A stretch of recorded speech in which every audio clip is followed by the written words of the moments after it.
Hi everyone, I'm Kelly Harrell, author, modern animist, and runes fangirl. Soul Intent Arts is my spiritually focused practice, and you're listening to What in the Weird, my podcast in which I talk about runes, animism, soul tending, and how all of that intersects through sacred activism on my path. Hi everybody. The weekly rune is out, and if you're not sure what that is, it's a rune cast that I've done for several years, focused on the runic calendar and current half-month rune.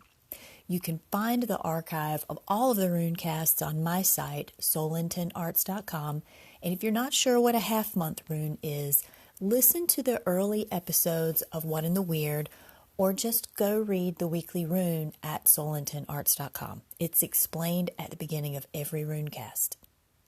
And I want to say thanks to all of my Patreon supporters who make the sharing of my rune work through the Runecast and this podcast possible with their financial support. What do you get for that support? Well, the full weekly rune with no ads, more detail on the Runecast. You get weekly prompts for engaging the half-month rune and a Galder recording for how to work with the weekly Runecast through chanting. That's the low-level tier. If you want more rewards, they're certainly there. Things like soul readings, a birth rune snapshot, which is sort of like your astrological natal chart in runes, or shamanic healing sessions. That's also an option. So go check out patreon.com and do a search for the weekly rune to find a tier that might work for you. And thank you. You can also subscribe to the free version of the weekly rune by going to soulintentarts.com. With the last half month, we moved into the second et, which is bumpy, to say the least. We talked about how Hagalaz forces us to find a new coping skill, or skills, usually through radical upheaval. That's the uncomfortable part of Hagalaz. And we also talked about how this process comes at this time of year in the common runic calendar, which is the beginning of the dark time. It's kind of our, engine warning light to do this work now, because it will get harder to do as we actually become entrenched in the holidays and in the darkness of winter. Nauthiz is the second rune in the second et, and it's also the second rune in what I call the winter trio. It's only slightly less uncomfortable than Hagalaz, partly only because you're still dealing with the fallout that Hagalaz generated when Nauthiz comes on the scene. And that's part of the more sinister nature of Nauthiz. I say that really carefully, don't get me wrong. There are no bad runes. And I know for a lot of people, the runes feel really heavy and dark. When we're talking about them as a divination system, which is the way most people still think about them, very limiting, by the way, it's because they don't usually know more than the surface level about the runes. They're not situating them into a greater cultural context and bringing that forward in a way to live with them in a modern fashion. So I'm also not saying they're all fluffy and glitter either, because they're not. More to the truth, they're always two-sided, and those differing faces of the coin, so to speak, are connected to each other. They're not separate. It's not one or the other. And that duality presents a certain grayness. And really, if you are versed in Old Norse culture, that gray area is a significant trait overall. Nauthiz comes after the pot has been deeply stirred by Hagalaz, and it comes in the form of constraint. You see that word all the time whenever Nauthiz comes up. If you want a textbook definition, constraint is limitation, usually one that causes other reliant factors not to function properly. So like if you're having constraint around this, then that can't happen. And it's this idea, like sort of the dominoes being set up and falling, that if you can't function properly in this one area of the dominoes, then the rest of them can't fall either. They can't make the pretty picture at the end. So constraint, from that perspective, it could be self-created It can come from external sources. And really, it's up to you to determine what that is right now. Like if we're just looking at this half month, this season, it's up to you to be able to sit and say, where is the constraint coming from? Most of the time, particularly with the Nauthiz, when issues of constraint come up, they're self-imposed. So I feel like in its native timing, Nauthiz is an opportunity to revisit possibly where you are constraining yourself. It may be about a literal dynamic where you feel stuck, that somebody else is perpetuating a stuckness, or that you are, and it's fair to examine both. But I feel like in terms of looking at this as the half month, its timing is now. It's a nice reminder in the day planner to say, this is a supportive season for me to figure out where I'm holding myself back.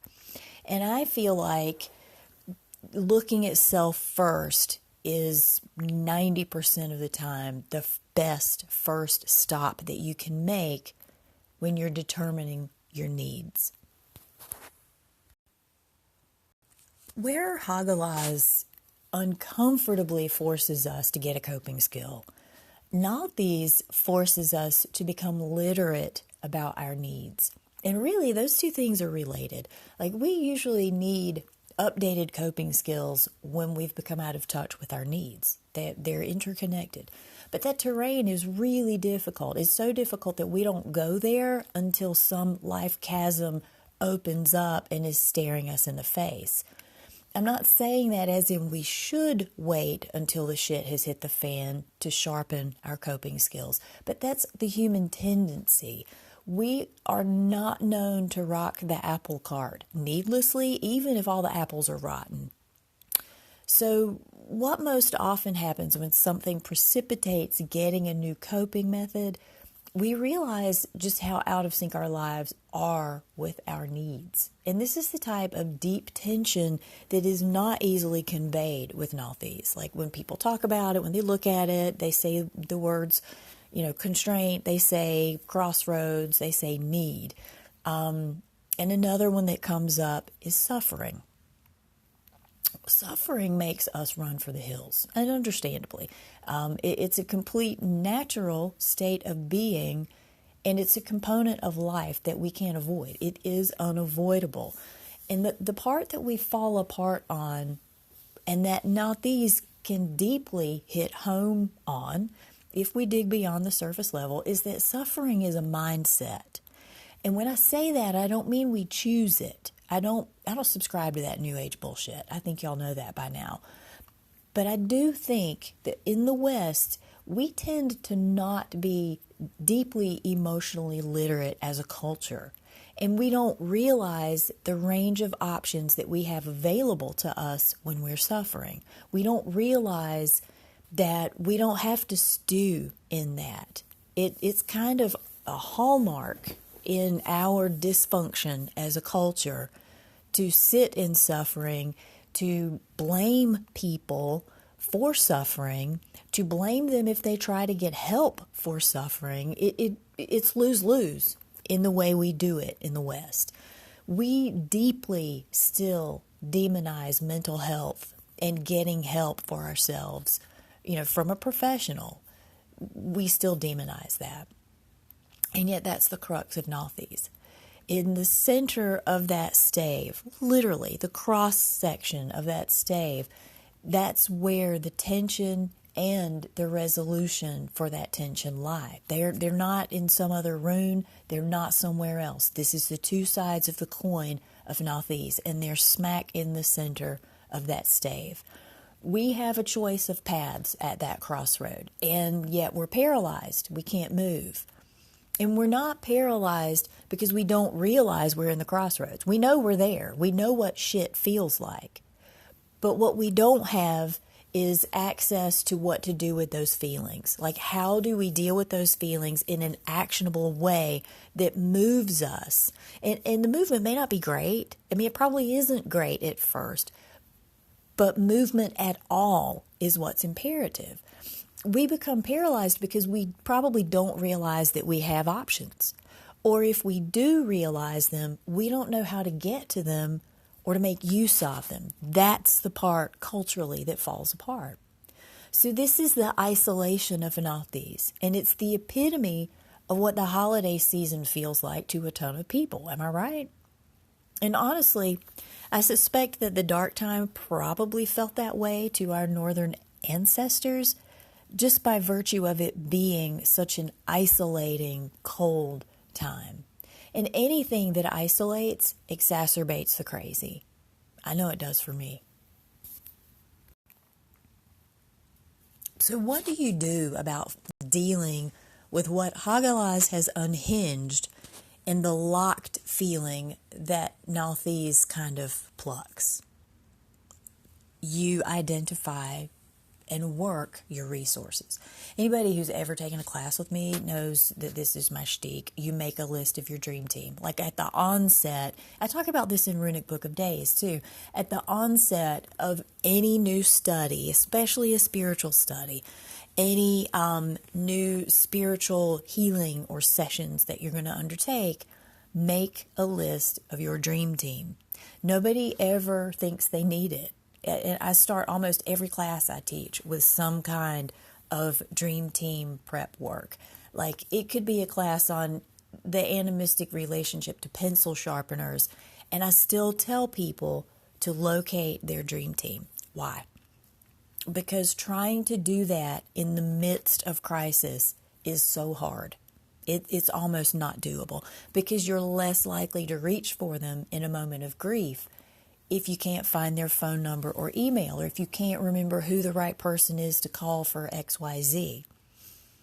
So take the time to create an emergency kit now. Put in it the names, the numbers, the emails of people who lift you in some way. This could be friends, family, doctors, priests, shaman, your acupuncturist, your dog walker, whatever. Clearly write down what this person brings you that's unique so that you remember it, or so that if you're sick and somebody needs to call someone on your behalf, they know who to call and which person to call. Write it down so that you don't have to logic this out in a moment of completely dire need. Put your favorite books, your movies, TV shows in a kit somewhere, like list them, or literally put the DVD, the CD, that's old school. Put it all in there, however it helps you to keep track of what makes you feel good. Your list of favorite foods. And if you can't make them for yourself when you need them, call somebody on that dream team list and ask them to. See, the hardest part of dealing with needs is identifying them, yes. But what's really challenging is getting out of your own way to get them heard and filled. Does it mean that if you speak them to other people, they're going to rush to do what you need? No, it doesn't. But that's the big girl part of this process. It isn't about somebody else filling your need. It's about you understanding what it is and expressing it. And 90% of the time, your needs need to be fulfilled by you. It's not about what other people are doing or not doing. It's about what you need to be doing for yourself and actually doing it. And this is the part that in classes that I teach, that about 3 or 4 lessons down the road when the crisis hits, because it will, because anytime you take on educating yourself in some new way, the whole point of that education, especially spiritually, is to challenge what you think you already know, so that what you need to know, how you need to understand it for this point in your life can come in. It still creates a crisis. You still need that dream team, and I get thanked every time by the end of classes. This is humaning healthily. This is right relationship to solid elderhood, which means the route to becoming an informed, fit ancestor. That's it for this episode. If you have questions or insights about any of this winter rune stuff, about Nauthiz, about your dream team, feel free to email me at kelly@soulintentarts.com, or you can call in through the Anchor app, which is what I record What in the Weird on, and you can download Anchor for Android or iPhone. You can check out earlier episodes by downloading them from Google Play or iTunes and other platforms as well. And if you get a chance, check out Everyday Animism, which I co-host with a couple of lovely women who are also on Anchor. You can learn more about me and my work by visiting soulintentarts.com. I am most active in social media on Instagram, and that's at Kelly Soul Arts. I'm Kelly, and this has been What in the Weird.